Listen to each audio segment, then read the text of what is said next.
నాకైతే అర్థం కావట్లేదు. సీఎం గారేమో మా ఓడి వెళ్ళాడు ఈ చింతపండు చేసి వచ్చిండు అని చెప్పేసి ఆయన మాట్లాడుతున్నారు. అదే సభలో మాట్లాడినటువంటి దుద్దిల శ్రీధరబాబు గారు అసలు వాళ్ళకి పంచాయతీ బీఆర్ఎస్ నాయకులు ఆడాలు కొట్టుకుంటే మాకేంది రచ్చ అని ఆయన మాట్లాడుతున్నారు. ఎవరికి క్లారిటీ లేదండి. అసలు ఏంటి మీరే మాట్లాడాలనుకుంటారు దీని మీద? ప్రేక్షకులు ఛానల్లో ఉన్న మిత్రులందరికీ నమస్కారం. రవి గారు అంటే ముఖ్యమంత్రి గారు అంటే ఆయన స్థాయికి తగ్గించుకొని మాట్లాడుతున్నాడేమో అని చెప్పేసి నేను మాట్లాడలేదు. నేను పదే మన డిస్కషన్స్లో నేను చెప్తూ వస్తున్నా, ఆయన ఈ రాష్ట్రానికి 4 కోట్ల మంది ప్రజలకు ఒక ముఖ్యమంత్రి. ఆ ముఖ్యమంత్రి హోదాలో ఉండి ఏం మాట్లాడాలి, బహిరంగ సభల్లో ఏం మెసేజ్ ఇవ్వాలి, తెలంగాణ ప్రజల భవిష్యత్తుని ఏ విధంగా నిర్మాణం చేయాలి, ఆ నిర్మాణం కోసం కాంగ్రెస్ పార్టీ అధికారంలోకి వచ్చిన తర్వాత ఎటువంటి నిర్మాణాత్మకమైన పనులు చేస్తుంది, చెయ్యబోతుంది అని చెప్పి ఒక మెసేజ్ ఇస్తాడేమో అని చెప్పేసి నేను చాలాసార్లు నేను భావించిన. కానీ ఆయన ఎంతసేపు వేదికలు ఎక్కితే, బహిరంగ సభలు ఎక్కితే ఎంతసేపు టీఆర్ఎస్ని తిట్టడము, అది వల్గర్ లాంగ్వేజ్, ఒక పద్ధతి లేని లాంగ్వేజ్, ఆ పద్ధతి తప్పిన లాంగ్వేజ్. నేను ఇంతకుముందు చెప్పినట్టే ఒక ముఖ్యమంత్రి హోదాలో ఉన్న వ్యక్తి మాట్లాడాల్సిన మాటలు ఏంటి, ఆయన మాట్లాడుతున్న మాటలు ఏంటి అనేది మనం అందరం కూడా ఆలోచించాలి. ఆలోచించి ఇతను సరి అయినడా ఈ రాష్ట్రానికి ముఖ్యమంత్రిగా, పనికొస్తాడా పనికిరాడా, ఇప్పుడు ఎవరు బఫున్, కౌశిక్ రెడ్డి బఫునా లేకపోతే గౌరవనీయ ముఖ్యమంత్రి రేవంత్ రెడ్డి బఫునా? బఫున్ లాగా మాట్లాడుతున్నది ఎవరు? ఒక హోదాలో ఉండి, ఒక పద్ధతిలో ఉండి, ఒక ఒక ఒక బాధ్యతాయుతమైన ప్లేస్లో ఉండి ఒక పనికి రాని మాట్లాడుతున్న వాళ్ళని బఫున్ అంటారా, లేకపోతే ఒక ఎమ్మెల్యేని అంటారా? ఒకటి నంబర్ 1 మనం ఆలోచించాలి. ఈ రాష్ట్రాన్ని కాంగ్రెస్ పార్టీ ఏం చేయదలుచుకుంది ఫస్ట్ చెప్పాలి. ఈ 10 ఏళ్ల కాలంలో ఒక ఎమ్మెల్యే ఇంటి మీదికి పోయి రాళ్ళేసిన సందర్భం ఎప్పుడైనా ఉందా? ఒక మంది మార్బలాన్ని పట్టుకొని ఇష్టం వచ్చినట్టు ఎంతమంది అయితే అంతమంది పోయి కొట్టడం అనేది, రాళ్ళేయటం అనేది ఇక్కడ ఎప్పుడైనా జరిగిందా? జరిగిన సందర్భం ఉందా? కానీ కాంగ్రెస్ పార్టీ అధికారంలోకి వచ్చిన తర్వాత మొట్టమొదటిసారిగా ఒక ఎమ్మెల్యే ఇంటి మీద రాళ్ళేయటం అనేది అత్యంత దారుణమైన అంశంగా నేను చెప్పదలుచుకున్నా. మీరు ఒక విషయం చెప్పడం, నేనేమంటున్నానంటే కౌశిక్ ఫస్ట్ కౌశిక్ రెడ్డి అన్నాడా లేకపోతే గాంధీ గారు అన్నాడా? నేనే ఇంటికి వెళ్తాను, నేను వెళ్తాను ఇంటికి. కౌశిక్ రెడ్డి ఏమన్నాడు?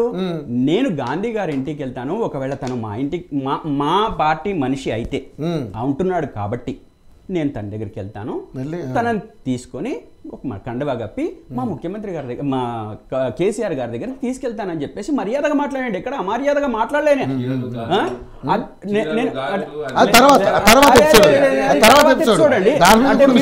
డిస్కషన్ అంతా డైవర్ట్ చేసే దయచేసి కౌశిక్ రెడ్డి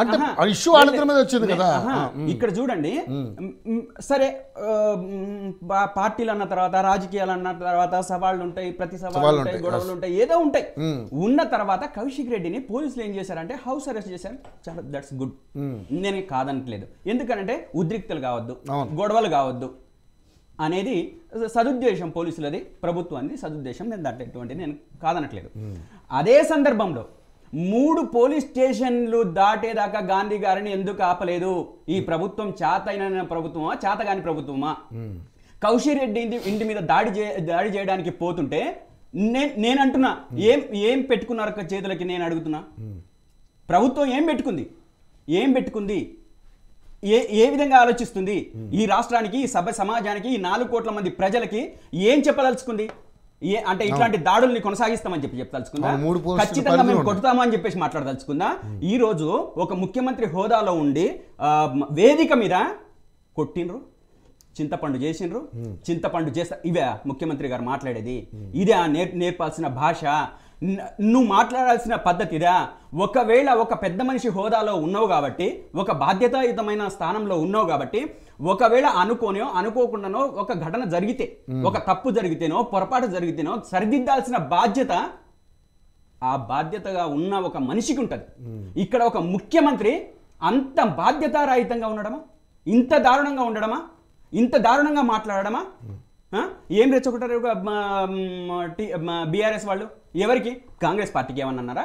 కాంగ్రెస్ పార్టీకి సంబంధించిన అరకెపొడి గాంధీకి ఏమన్నా అంటే అన్నాడా? నీకేం నొప్పి లేసింది? కాంగ్రెస్ పార్టీకి ఏం నొప్పి లేసింది? రేవంత్ రెడ్డికి ముఖ్యంగా ఎక్కడ నొప్పి లేసింది? ఎక్కడ నొప్పి లేసింది? మావాళ్ళు కొట్టిండ్రు, మావాళ్ళు తిట్టిండ్రు అని చెప్పేసి అనడానికి.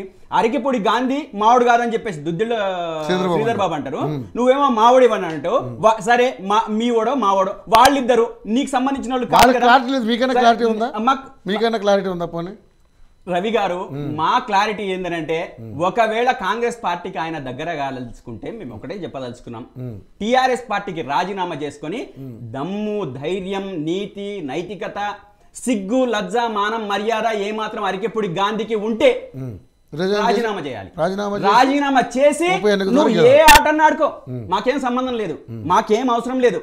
నువ్వు రాజీనామా చేయకుండా ముఖ్యమంత్రి సంకలోజ్ వచ్చి వాళ్ళ కండవాలు కప్పుకొని నేను కాసేపు కండవాలు కప్పుకోలేదని చెప్పి మాట్లాడి ఇంకో రకంగా మాట్లాడి ఈ రకంగా మాట్లాడడం ఇది కరెక్టా?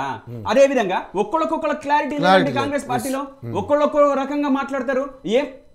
వీళ్ళ క్లారిటీ ఎందుకు లేదు, ఎందుకు మిస్ అవుతుందంటే మనం ఒకటి ఆలోచించాలి. ఈ తెలంగాణ ప్రజలకు ఏదైతే ఈ కాంగ్రెస్ పార్టీ అధికారంలో రావడానికి హామీలు ఇచ్చిందో ఆ హామీల్ని నెరవేర్చే క్రమంలో వాళ్ళు విఫలమవుతున్నారు. విఫలమవుతున్న దశలోనే వాళ్ళు ఇష్టం వచ్చినట్టు మాట్లాడుతున్నారు. ఆ ఇష్టం వచ్చిన మాటలలో ఒక క్లారిటీ ఉండదు, ఒక పద్ధతి ఉండదు, ఒక బాధ్యత ఉండదు. బాధ్యతాయుతమైన స్థానంలో ఉన్నామనే సంగతినే మర్చిపోయి ఇష్టం వచ్చినట్టు మాట్లాడుతున్నారు. ఈ రోజు నిజంగా చెప్పండి, రుణమాఫీ చేసింది, రుణమాఫీ మాట్లాడుతున్నారు వీళ్ళు కాంగ్రెస్ పార్టీ వాళ్ళు. నిజంగా రుణమాఫీ చేస్తే రోడ్ల మీదకి రైతులు ఎందుకు వస్తున్నారు, ప్రజలు ఎందుకు వస్తున్నారు? ఇప్పటిదాకా సీజన్ స్టార్ట్ అయింది, రైతు బంధు ఎందుకు పడలేదు? 4000 పెన్షన్లు ఎందుకు ఇంప్లిమెంట్ చేయలేదు? బోనస్ ఎందుకు ఇవ్వలేదు? ఎందుకు ఇన్పుట్ సబ్సిడీ కానీ ఇంకేది కానీ ఇస్తామని చెప్పేసి అన్నారు కదా, ఎందుకు ఇవ్వలేదు? అంటే అనేక దాదాపు 420 హామీల్ని నెరవేర్చే క్రమంలో వీళ్ళు విఫలమవుతున్నారు, వెనకబడుతున్నారు. కాబట్టి ప్రతిపక్షం మీద ఏదో ఒకటి మాట్లాడి డైవర్ట్ చేసి రాష్ట్ర రాజకీయాలనంతా భ్రష్టు పట్టించాలనే ప్రధాన కుట్రతోని ఈ రోజు కాంగ్రెస్ పార్టీ కొనసాగుతుంది. ఒకవేళ ఈ కుట్ర ఇది ఎవరికి నష్టం? ఇది ఎవరికి నష్టం? కాంగ్రెస్ పార్టీకి నష్టం కాదు, బీఆర్ఎస్ పార్టీకి నష్టం కాదు. 4.5 కోట్ల ప్రజల 4 కోట్ల ప్రజల జీవితాలకు నష్టం, వాళ్ళ భవిష్యత్తుకు నష్టం, వాళ్ళ బంగారు భవిష్యత్తుకు నష్టం. ఈ విధమైన విధానాలు మీరు అనుసరిస్తూ పోతుంటే ఎటువంటి సమాచారం లేదా మెసేజ్ ఒక మంచిని నిలబెట్టాలనే ఆలోచన ఎక్కడి నుంచి వస్తుందండి? ఇందాక మీరు మాట అన్నారు, మన పాడి కౌశిక్ రెడ్డికి వెళ్ళి రాళ్ళు వేశారు, గుడ్లు కొట్టారు, టమాటాలు వేశారు అని చెప్పన్నారు. మరి ఇదే పాడి కౌశిక్ రెడ్డి వైసీపీ పార్టీలో ఉన్నప్పుడు మరి అక్కడ జరిగినటువంటి ఆ గొడవలో ఇన్ని రాళ్ళు వేసి మరి తెలంగాణ అమరవీరులను, తెలంగాణ ఉద్యమకారులను ఇబ్బంది పెట్టిన గతం మీరు ఎట్లా మర్చిపోతారండి? నాకు అర్థం కాదు. అంటే పార్టీ మారితే మీరు పార్టీ తరపున మాట్లాడతారా? అంటే ఆ నేపథ్యం మీకు లేదా? ఇక్కడ మీరు ఒక విషయం అర్థం చేసుకోవాలి. కౌశిక్ రెడ్డి ఆనాడు ఒకవేళ చేసి ఉంటే చేస్తే మరి ఈ రోజు సొంత పుస్తక మాట్లాడుతూ ఊరుకోరు కదా సార్ ఎవరు కూడా. అవునండి, ఇప్పుడు పాడి కౌశిక్ రెడ్డి రాళ్ళేసాడా?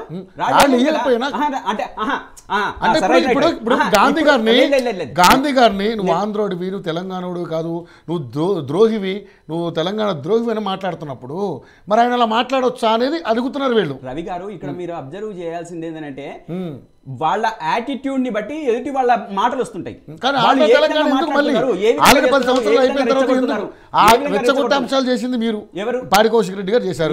అందరికీ తెలిసిన విషయం. ఏం చేశారు చెప్పండి, ఏమన్నాడు చెప్పండి. ఆంధ్ర ఎందుకు ఫీలింగ్ వచ్చింది? ఆ ఫీలింగ్ ఎందుకు తీసుకురావాల్సి వచ్చింది? ఇప్పుడు అది పెద్ద ఇష్యూ అయింది కదా. నేనేమంటున్నానంటే ఒకవేళ నిజంగా అటువంటి అంటే ఫీలింగ్ నే తెచ్చి ఉంటే, అట్లాంటి మాట్లాడి ఉంటే ఖచ్చితంగా అది కౌశిక్ రెడ్డి కావచ్చు, గౌతమ్ ప్రసాద్ కాదు, తప్పే అవుతుంది.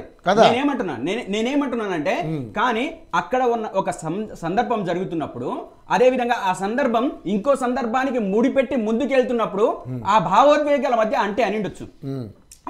అయితే నేనేమంటున్నా, అది కరెక్టా కాదా అనేది తర్వాత మాట్లాడుకుందాం. నేనే ఇప్పుడు నువ్వు రాళ్ళేసే దిశగా దానికి ముఖ్యమంత్రి సమర్థించే దిశగా మీరు ఒక్కటే సమర్థించకూడదు. అది కూడా తప్పే. అది కూడా తప్పే. నేను అదే అంటున్నా. నేను ఇక్కడ జరిగిన ఘటన ఏదైనా కావచ్చండి, చిన్న పిల్లలు కొట్లాడుకుంటారు, పెద్దవాళ్ళుగా మనం ఏం చేయాలి, వాళ్ళిద్దరిని పిలిపించి మాట్లాడాలి, లేదా నీ మాట వినకపోతే ఆ పార్టీ అధ్యక్షులకు సూచన చేయాలి, లేకపోతే ఇంకో రకంగా చేయాలి. కానీ మేము కొడతాం చేస్తాం, మా దగ్గరికి వస్తే మా జోలికి వస్తే అని మాట్లాడతారా? మీ జోలికి ఎవరు వచ్చిండ్రు? మీరు మంది జోలికి వచ్చి మీరు హామీల్ని మర్చిపోయి మీరు మీ విధానాలని మర్చిపోయి రౌడీలాగా ప్రవర్తిస్తున్నారు. రోడ్డు మీదకి వచ్చి రౌడీలాగా ప్రవర్తించేటట్టు చేస్తున్నారు, రౌడీలాగా వ్యవహరించమని చెప్పేసి రెచ్చగొడుతున్నారు. అట్లా చేయడానికి నేను సంపూర్ణంగా మద్దతు ఇస్తున్నానని చెప్పేసి ఒక నిండు సభలో ఒక ముఖ్యమంత్రి మాట్లాడతాడా చెప్పండి? ఇది దారుణం కాదా? ఇది అత్యంత దారుణమైన విషయం కదా? మనం మాట్లాడుతున్న సందర్భంలో, మనం మాట్లాడుకునే సందర్భంలో ఈ రకమైన చరిత్ర తెలంగాణలో ఎప్పుడూ లేదండి. ఉమ్మడి ఆంధ్రప్రదేశ్లో కూడా లేదు.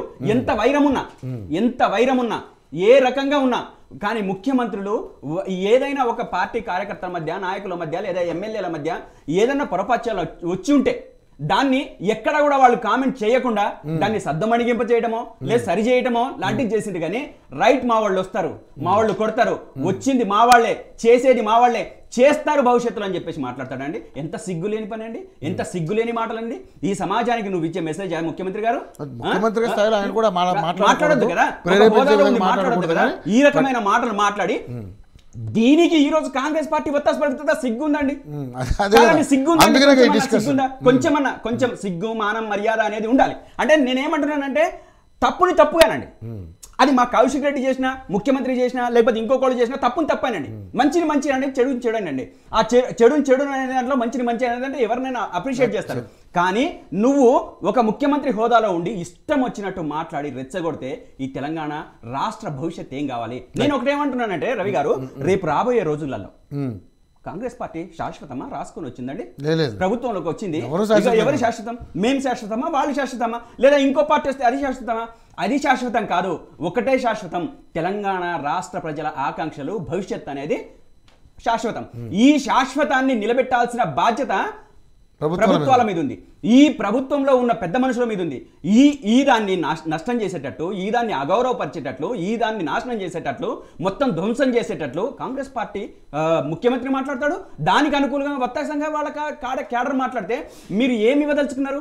మీరు తెలంగాణ ఇచ్చినామని చెప్పేసి మాట్లాడుతున్నారు కదా. తెలంగాణ ఇచ్చింది ఈ రకంగా చేయడానికా? ఈ రకంగా చేయడానికా? ఇంకా పెద్ద మనుషులుగా ఈ రకంగా ఇచ్చినాం నాయన, ఈ రకంగా కొట్టుకోవద్దు, ఈ రకంగా చేసుకోవద్దు అని చెప్పేసి హితవు పలకాల్సిన ఒక స్థానంలో ఉన్న వాళ్ళు ఇష్టం వచ్చినట్టు మాట్లాడి దాన్ని సపోర్ట్ చేయడం ఏంటండి? నాకు సరే, వాళ్ళు ఇచ్చారు, తెచ్చిన మీరన్నా ఏం చేశారు అనేది కదా వాళ్ళ పాయింట్. ఏం చేయలేదు చెప్పండి. ప్రభుత్వాలు దాంట్లో రూపాలు ఉన్నాయి, వాళ్ళ దాంట్లో లోపాలు ఉన్నాయి. ఇగో పదేళ్లలో మీరు చాలా లోపాలు చేశారు, మీరు చాలా తప్పులు చేశారు. 10 ఏళ్లలో మేం ప్రజలకు నష్టం చేసింది ఏం లేదు. మేం 10 ఏళ్లలో మేం ప్రజలకు చేసిన నష్టం ఏం లేదు.